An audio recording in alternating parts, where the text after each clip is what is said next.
শুভ দুপুর বন্ধুরা, তোমরা সবাই কেমন আছো? আশা করি তো খুব ভালোই আছো। তো আজ রবিবারের দুপুর কী কী রান্না করেছি চলো তোমাদেরকে দেখাই। তুমি দেখো, এক ডেকচি সাদা ভাত, আর করেছি লোটে মাছ বরবটি আলু দিয়ে,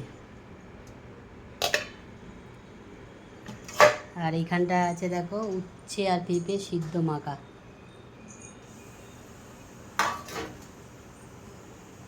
আর করেছি মটন কষা, আর ওইখানটা আছে স্যালাড পেঁয়াজ আর শসা। তো বন্ধুরা, আমাদের তো রান্নাবান্না হয়ে গেছে, তোমাদেরকে দেখিয়েছি। এবার খাওয়া দাওয়া হবে, তাই একটু ভাতগুলো বেড়ে নিচ্ছি।